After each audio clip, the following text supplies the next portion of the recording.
Babi ya babi, itu babi ditusuk pakai besi, keluar darahnya, lalu dicampur sama khamar, diminum mereka. Bayangkan itu, membayangkannya aja kita mual. Darah babi keluar, ditusuk besi panas, dituang ke dalam gelas, dicampur sama khamar, mereka minum. Jijik. Maka datanglah Al-Quran, innamal khamru khamar, wal maisir judi, wal ansab menyembelih binatang untuk berhala, wal azlam mengundi nasib, rijsun najis, min amalis syaitan perbuatan setan, fajtanibu. Maka orang Islam dilarang meminum najis, darah kotor. Potong ayam, darahnya ditampung dalam mangkok, habis itu beku, setelah beku dipotong-potong, dimasak sama toco. Haram, tak boleh. Mereka tidak potong sapi. Sapi itu cuman ditembak pakai alat seperti pistol, tapi pelurunya enggak keluar, namanya stunning, tembak. Setelah ditembak, sapi itu pun bodoh, kemudian mati. Stunning tidak boleh lebih dari 7, ada angkanya 7, kalau 8 mati, tapi kalau 7 dia hanya sekedar bodoh saja. Ibu kalau suaminya galak-galak, tembak pakai stunning. Mas, adik pergi pengajian dulu ya. Ya, ngepel ya, ya, mandiin anak ya, ya. Lalu kemudian sapi tadi mati, darahnya tidak keluar. Di dalam darah itu banyak bakteri penyakit. Lalu kemudian dagingnya dipotong-potong. Setelah potong diletakkan di atas api, bolak-balik, langsung masuk ke dalam roti, apa namanya, barbecue. Setelah itu dimakan, tidak baca doa, yummy. Setelah itu kena penyakit namanya sapi gila, mad cow. Cow sapi, mad gila, mad cow sapi gila. Menanduk sana, nanduk sini, nyepak sana, nendang sini. Itu akibat makan sapi gila.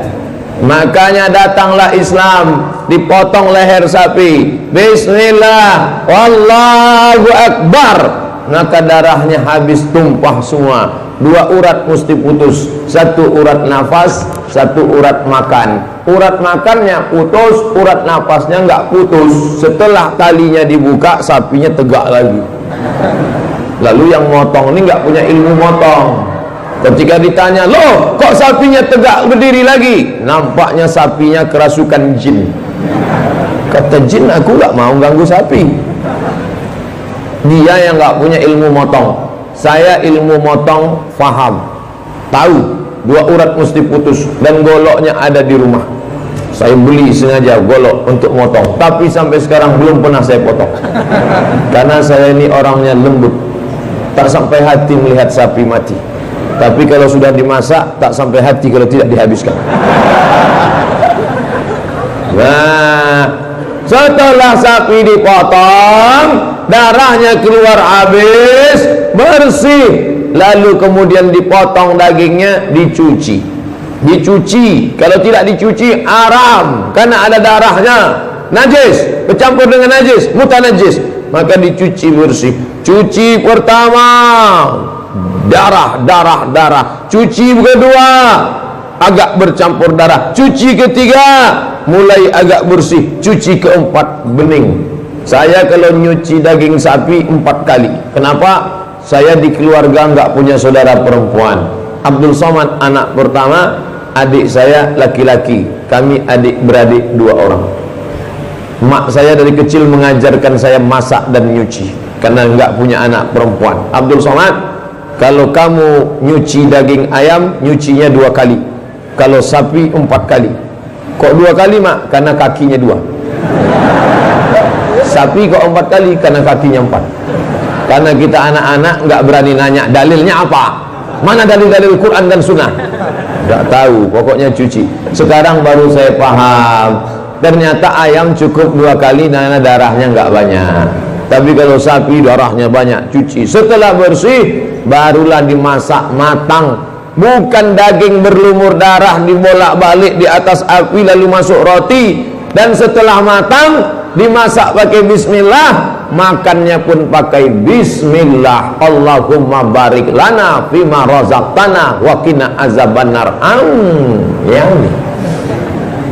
Makanya doa yang diajarkan oleh Ustadz Kiai Haji Muhammad Abdul Syukur, Allahumma inni as'aluka ilman nafi'an, ilmu yang bermanfaat. Ilmu apa? Ilmu tentang Quran, ilmu tentang hadis, bahwa haram makan darah, haram makan babi. Orang yang makan babi, maka sifat babi turun kepada dia. Gimana sifat babi? Seruduk.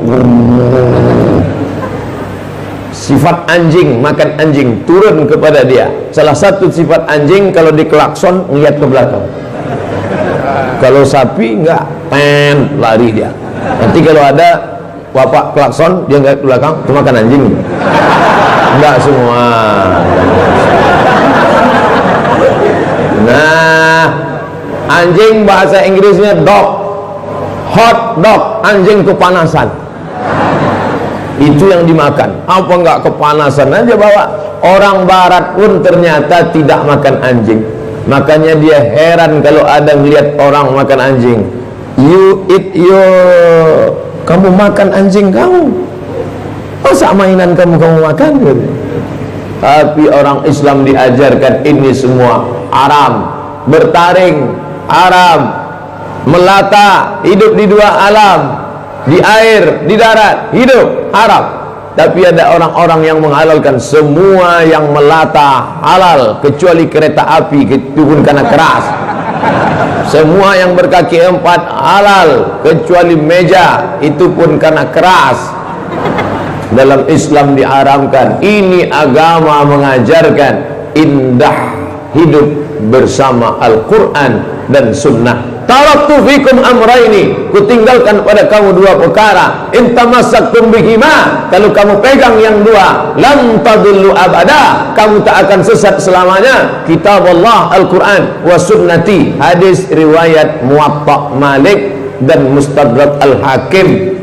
Ada satu lagi, wa itrati ahli baiti, Al-Quran dan ahli bait para habaib, Habib Umar bin Hafiz, Habib Syatiri, Habib Masyhur Al-Adani, dan para habaib keturunan Nabi Muhammad, Habib Ahlus Sunnah wal Jamaah, bermazhab Syafi'i, berakidah Asy'ari, dari Hadramaut Tarim. Kenapa mereka disebut Nabi? Berpegang kamu dengan Quran dan para ulama Ahlul Bait. Kenapa? Kata Imam Nawawi alasannya, litamassukihim bisunnah, karena mereka berpegang teguh dengan sunnah. Allahu Akbar.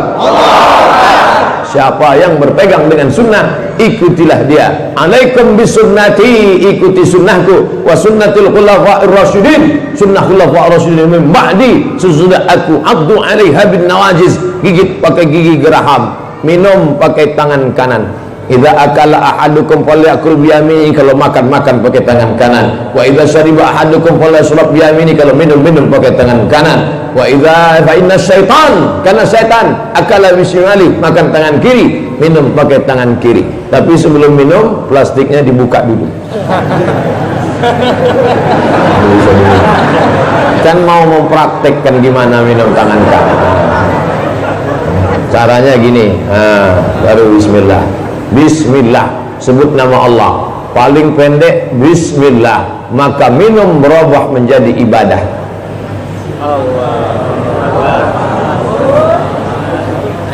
Masya Allah. Gimana rasanya Pak Ustaz? Susah diceritakan dengan kata-kata. Lam ya'rif man lam yadhuq, siapa yang tak pernah merasakannya, maka dia tak tahu rasanya. Dan rasa ketika diceritakan dengan kata-kata pasti berdusta, karena kata tak pernah bisa mewakili rasa. Jawabannya bukan so sweet. Makanya ketika seorang suami berkata kepada istrinya, menceritakan tentang rasa yang ada di dalam hatinya, apa kata dia? Oh adinda, kan ku nanti kau 1000 tahun lamanya. Apa kata istrinya? Bohong, 50 tahun aja udah bengek. 1000 tahun kau katakan. Begitulah orang kalau mengungkapkan kata, karena kata tak bisa mewakili rasa, karena kata terlalu miskin. Lalu kalau begitu bagaimana? Pilihlah kata-kata yang indah menurut Al-Quran, Al-Hadis. Nabi Muhammad SAW mengajarkan kata-kata yang indah. Lihatlah bagaimana Nabi berkata, lembut, lemah, baik, tutur kata, sopan santun. Nabi tak pernah memanggil nama istrinya Aisyah. Apa kata dia? Ya Humaira, ya Humaira, wahai engkau yang putih kemerah-merahan. Tadi minum sudah saya tunjukkan. Putih kemerahan gimana? Gini.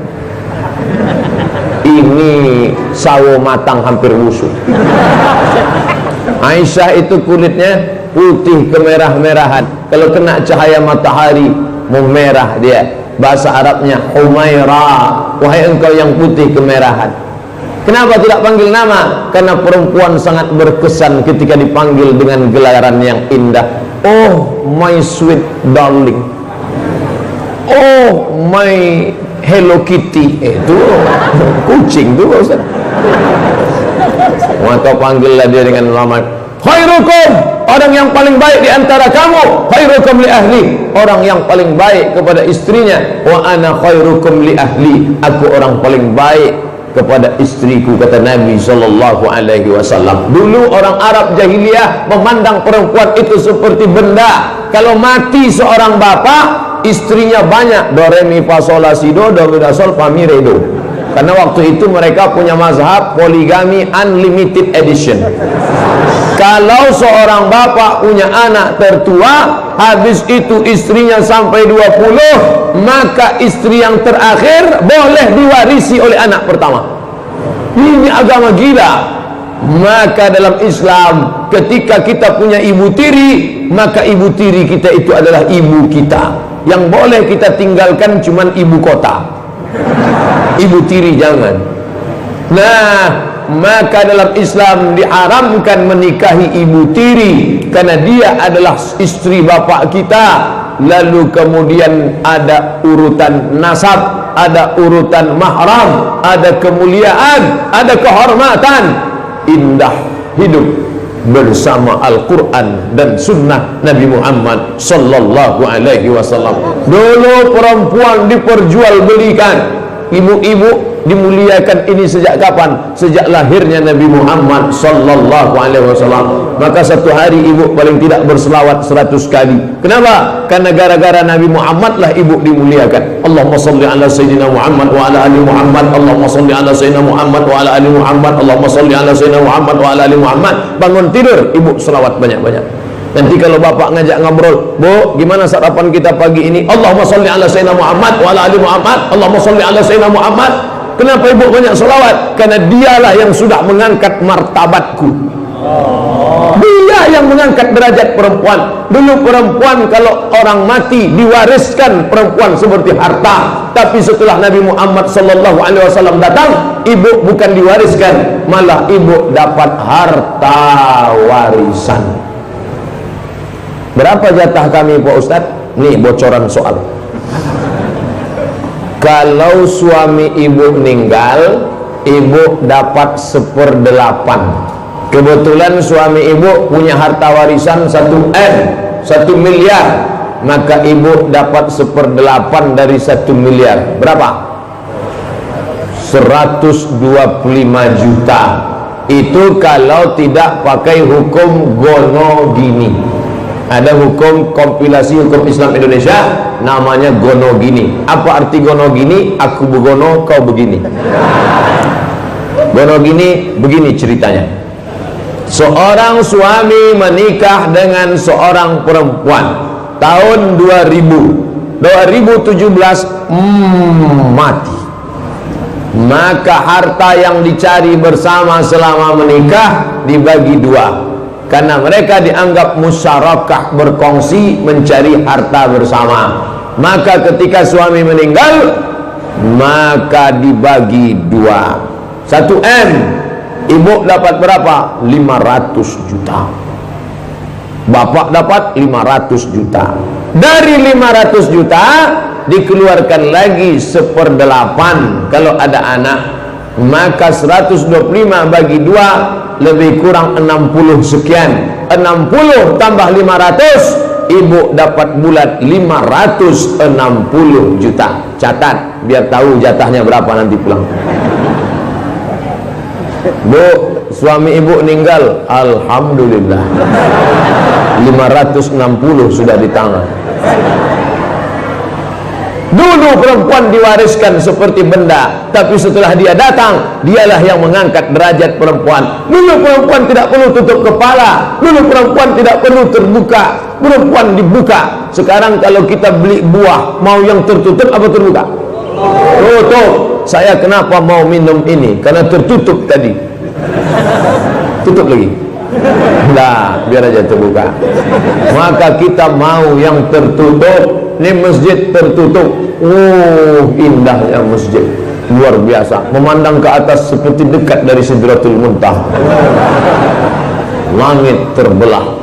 Masya Allah, Bapak Ibu, itu langit dan keliling bidadari-bidadari. Luar biasa. Bisa aja Bapak Ibu yang dimuliakan Allah Subhanahu wa Ta'ala. Oleh sebab itu, maka dengan Islam kita mulia. Perempuan dimuliakan. Dulu anak-anak tidak ada dimuliakan. Aku punya anak 10 orang laki-laki, tidak satu pun pernah kucium. Kata Aqra, Habis bin Aqra, orang Arab Badui, hatinya keras, sifatnya, karakter, tabiatnya keras, tidak mau mencium anak-anak. 10 anaknya tidak pernah dia cium. Di Indonesia, sepreman-premannya kumis tebal, pakai tato, tapi mata sangar. Tapi kalau sudah nampak anak kecil, hilang premannya. Ini orang Arab Badui keras. Nabi mencium Sayyidina Al-Hasan, Nabi mencium Sayyidina Al-Husain, anak Sayyidatuna Fatimah binti Muhammad sallallahu alaihi wasallam. Innal Hasan wal Husain, sesungguhnya Sayyidina Al-Hasan dan Sayyidina Al-Husain sayyida syababi ahli jannah, pemimpin pemuda penghuni surga. Anak-anak muda yang sekarang istiqamah, kalian akan masuk surga dipimpin oleh Sayyidina Al-Hasan dan Sayyidina Al-Husain. Gantengnya cucu Rasulullah sallallahu alaihi wasallam dicium Nabi. Apa kata Nabi? Ar-rahimuna yarhamuhumur rahman, irhamu man fil ardi yarhamukum man fis sama, man lam yarham la yurham. Siapa yang tak ada rasa kasih sayang dalam hatinya, maka tidak akan turun kasih sayang Allah kepadanya.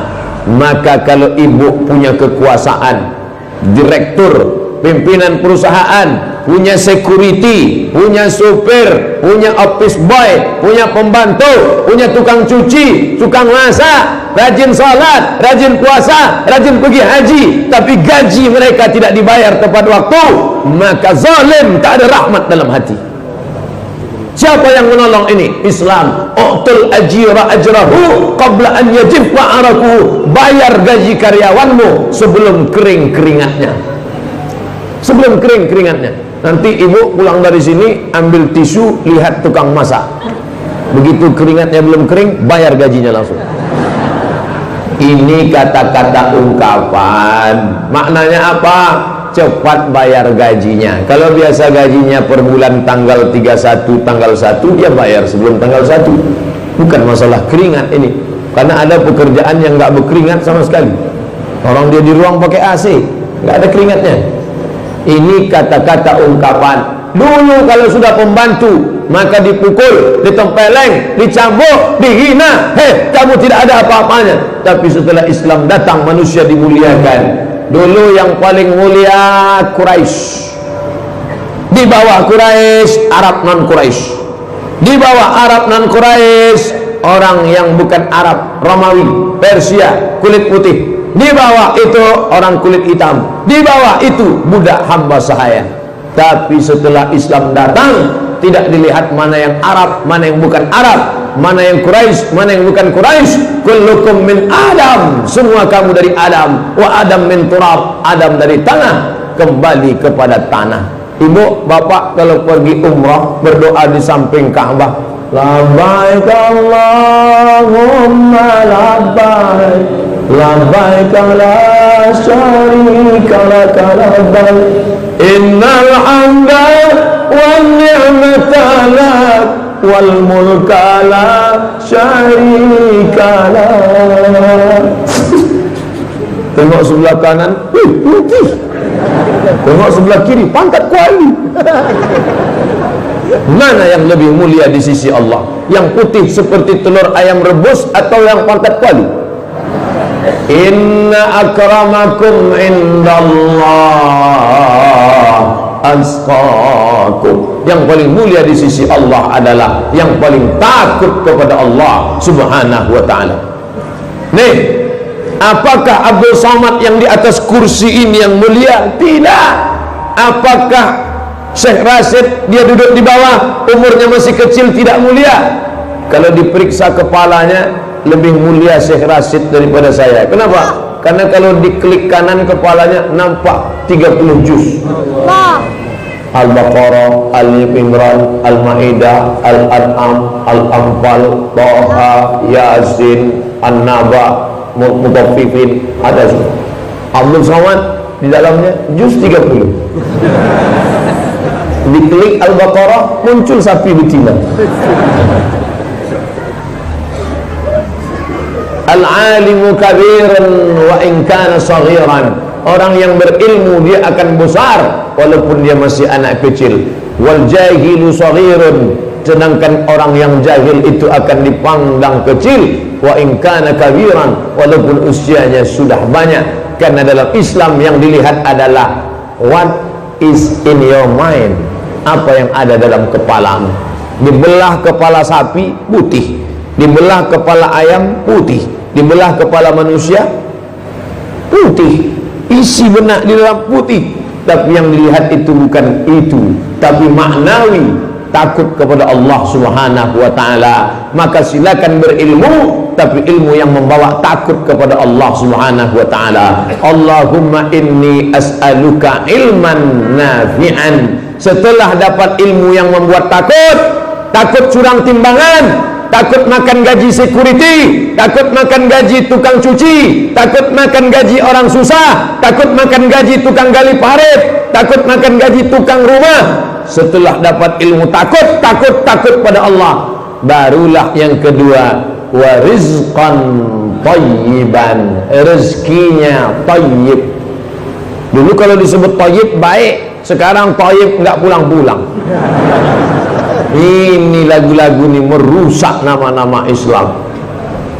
Orang semuanya minta thayyib, yang dimakan itu apa? Halalan thayyibah. Dulu kalau ada qari ngaji, a'udzubillahi minasyaitonirrajim, bismillahirrahmanirrahim. Thayyib, thayyib. Sekarang nggak ada lagi yang berani nyebut thayyib. Thayyib nggak pulang-pulang Pak Ustaz. Oleh sebab itu makna thayyib apa dia? La yashubuhu khalalun wala aibun. Tidak ada cacatnya, tidak ada aibnya. Maka orang yang berilmu, ngerti Quran, ngerti sunnah, jangan curang, jangan bohong. Pergilah ibu ke pasar belanja. Begitu ibu belanja, tidak di supermarket, di pasar tradisional, nimbang sendiri, maka matanya tajam. Kurang. Ini sudah lengkap 10 ons, Bu. 1 onsnya 100 gram, Bu. Begitu pulang ditimbang di rumah 9,5 ons. Curang. 1 ayat, 1 surat untuk timbangan. Wailul lil mutaffifin. Celaka orang yang curang timbangan. Alladzina idza talu 'alan nasi yastawfun. Kalau mereka beli barang, mereka mau lengkap sempurna. Wa idza kaluhum aw wazanuhum yukhsirun. Tapi kalau mereka yang jual barang, mereka yang nimbang, mereka curang pada orang lain. Timbangan padi bohong, timbangan beras bohong, timbangan cabai bohong, timbangan ikan bohong. Satu-satunya timbangan yang jujur, timbangan posyandu. Maka ilmu yang dituntut adalah Allahumma inni as'aluka ilman nafi'an. Setelah ilmunya baik, barulah rezekinya baik. Wa rizqan thayyiban. Jujur dia berdagang, jujur dia bisnis, akhirnya untung. Kebetulan namanya hari untung. Dapat rezeki yang thayyib, dia pun pergi ke Mekah. Kebetulan pembimbingnya orang Medan. Labbaik Allahumma labbaik, labbaik Allahumma labbaik, labbaik Allahumma labbaik. Datang orang Jawa, sampean kok keras banget. Kene aku sing labbaik Allahumma labbaik, labbaik la syarika laka labbaik. Kau begitu pula bunyi kau talbiyah. Mari aku yang labbaik Allahumma labbaik. Ada orang yang makan uang haram, dulu namanya uang tunjangan. Sekarang bukan cuma uang tunjang, uang sundul, uang sipak, uang tanduk, uang sikut. Akhirnya uang ini dibawa ciduk sana, jurusnya jurus gayung. Ambil sana, ambil sana, ambil sana, ambil sana, ambil sana. Jurus tupai, lompat sana, lompat sana, lompat. Akhirnya duit haram ini dibawa ke Makkah. Sampai ke Makkah nangis, labbaik Allahumma labbaik, labbaik Allahumma labbaik, labbaik Allahumma labbaik. Apa kata malaikat? La labbaik wa la sa'daik. Engkau tidak dapat panggilan, engkau tidak dapat kebahagiaan, engkau tidak dapat haji mabrur, zaduka haram, karena kau berangkat dengan uang haram. Jangan heran pulang dari haji nggak ada perubahan sama sekali. Saya heran nengok Pak Haji itu, Pak Ustaz. Kenapa? Dulu sebelum berangkat haji pakai celana pendek, sekarang nggak pakai celana sama sekali.